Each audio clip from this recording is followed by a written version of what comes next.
ಬಿಜೆಪಿಯವರು ನಿಜವಾಗ್ಲೂ ವಿದ್ಯಾರ್ಥಿಗಳ ಪರವಾಗಿ ಇದ್ದಿದ್ರೆ ಕ್ಷಮೆ ಕೇಳಲಿ ಅವರು ಮೊದಲು. ಬೆಂಗಳೂರಿನಲ್ಲಿ ಗೃಹ ಸಚಿವ ಪ್ರಿಯಾಂಕ್ ಖರ್ಗೆ ಈ ರೀತಿ ಆಕ್ರೋಶದ ಮಾತುಗಳನ್ನು ಆಡಿದ್ದಾರೆ. ಬಿಜೆಪಿಯವರು 20 ಜನರಿಗೆ ಮೋಸ ಮಾಡಿದ್ದಾರಲ್ವಾ, ಕಳೆದ 10 ವರ್ಷದಲ್ಲಿ 90 ಪೇಪರ್ಗಳು ಲೀಕ್ ಆಗಿದೆ ಅಂತ ಹೇಳಿ ಖರ್ಗೆ ಅವರು ಪ್ರಶ್ನೆ ಮಾಡಿದ್ದಾರೆ. ಇವರು ಈ ರೀತಿ ಪ್ರಶ್ನೆ ಮಾಡೋದಕ್ಕೆ ಕಾರಣ ಏನು ಅಂದರೆ, ನಿನ್ನೆ ಒಂದಷ್ಟು ಜನಕ್ಕೆ ಇಲ್ಲಿ ನೀಟ್ ಪರೀಕ್ಷೆಗಳು ಬರೆಯೋದಕ್ಕೆ ಆಗಿರಲಿಲ್ಲ. ಅದಕ್ಕೆ ಕಾರಣ ಕಾಂಗ್ರೆಸ್ನವರ ಕಾರ್ಯಕ್ರಮ ಏನಿತ್ತು, ಆ ರ್ಯಾಲಿಗಳೇನಿದ್ದವು, ಆ ಕಾರಣದಿಂದಾಗಿ ಇಲ್ಲಿ ಆಗಲಿಲ್ಲ ಅಂಥೇಳಿ ಆರೋಪ ಮಾಡಲಾಗಿತ್ತು. ಅದಕ್ಕೆ ಕೌಂಟರ್ ಕೊಟ್ಟಿರುವಂತಹ ಪ್ರಿಯಾಂಕ್ ಖರ್ಗೆ ಅವರು, ಅವರ ಟೈಮಲ್ಲೂ ಕೂಡ ಪೇಪರ್ಗಳು ಲೀಕ್ ಆದವಲ್ಲ, ಅದರ ಬಗ್ಗೆ ಕ್ಷಮೆ ಕೇಳಲಿ.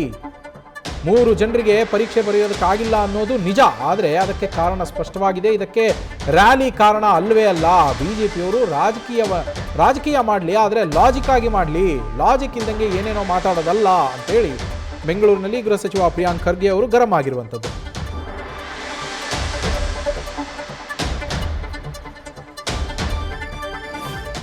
ಬಿಜೆಪಿಯವರ ಹತ್ರ ಏನೂ ಪಾಠ ಕಲಿಯೋದಿಲ್ಲ. ಅವರು ನಿಜವಾಗ್ಲೂ ವಿದ್ಯಾರ್ಥಿಗಳ ಪರವಾಗಿದ್ದರೆ ಫಸ್ಟು ಕ್ಷಮೆ ಕೇಳಲಿ. 22 ಲಕ್ಷ ಜನರಿಗೆ ಮೋಸ ಮಾಡಿದ್ರಲ್ಲ, ಕಳೆದ 10 ವರ್ಷದಲ್ಲಿ 90 ಪೇಪರ್ ಲೀಕ್ ಆಗಿದೆ. ಸುಮಾರು ಅಪ್ರಾಕ್ಸಿಮೇಟ್ಲಿ 90 ಪೇಪರ್ ಲೀಕ್ಸ್. ಅದ್ರ ಬಗ್ಗೆ ಕ್ಷಮೆ ಕೇಳಲಿ. ಆಮೇಲೆ 3 ಜನ ಎಕ್ಸಾಮ್ ಬರಲಿಕ್ಕೆ ಆಗಿಲ್ಲ ನಿಜ. ಕಾರಣಗಳು ನಾನು ಬಹಿರಂಗವಾಗಿ ಹೇಳಿದ್ದೀನಿ. ಒಬ್ಬರು ಮಾಗಡಿಯಿಂದ ಬರ್ತಾಯಿದ್ರು, ಮಾಗಡಿನಲ್ಲಿತ್ತ ನಮ್ಮದು ಇದರಲ್ಲಿ ನಮ್ಮ ಕಾಂಗ್ರೆಸ್ ರ್ಯಾಲಿ. ಇನ್ನೊಬ್ಬರು ಹಳೆಯ ಹಾಲ್ ಟಿಕೆಟ್ ತಂದಿದ್ರು, ಇನ್ನೊಬ್ಬರು ಆರ್ ಟಿ ನಗರಿಂದ ಬರ್ತಾಯಿದ್ರು ಅಂತ ಇದೆ. ಆಮೇಲೆ ನೀಟ್ದ ಭಾಳ ಸ್ಪೆಸಿಫಿಕ್ ಡೈರೆಕ್ಷನ್ಸ್ ಇದೆ ಅಲ್ಲ, 11 ಗಂಟೆಗೆ ಗೇಟ್ ತೆಗಿತಾರೆ, 1:30 ಒಳಗೆ ಇರಬೇಕು, 2.5 hours ಬಿಫೋರ್ ಇರಬೇಕು ಅಂತ ಹೇಳಿದ್ರು ಕೂಡ ಕೆಲವು ಬಯೋಮೆಟ್ರಿಕ್ಕು ಕೂಡ ಹಾಕ್ಕೋಬೇಕು ಅಂತ ಇದೆ.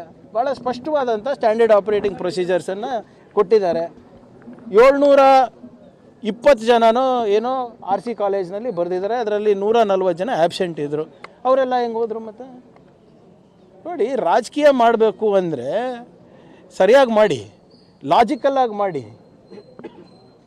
ಮತ್ತು ನೀವು ಫಸ್ಟ್ ಕ್ಷಮೆ ಕೇಳ್ರಪ್ಪ. ಈಗ ಡೆಲ್ಲಿನಲ್ಲಿ ಅಲ್ಲೂ ಕೂಡ ಸ್ಟೂಡೆಂಟ್ಸ್ಗೆ ಎಕ್ಸಾಮ್ ಬರಲಿಕ್ಕೆ ಆಗಿಲ್ಲ. ಅದಕ್ಕೆ BJP ಸರ್ಕಾರ ಕಾರಣನ? ಅಲ್ಲಿ ಮುಂಬೈನಲ್ಲೂ ಕೂಡ 4 ಜನ ಪರೇಲಲ್ಲಿರ್ಬೋದು, ದೊಂಬಿವಿಲಿನಲ್ಲಿರ್ಬೋದು, ಅಲ್ಲಿ ಬರಲಿಕ್ಕಾಗಿಲ್ಲ. ಅಂದರೆ ಮಹಾರಾಷ್ಟ್ರ ಗೌರ್ಮೆಂಟ್ ಅಲ್ವಾ ಕಾರಣ?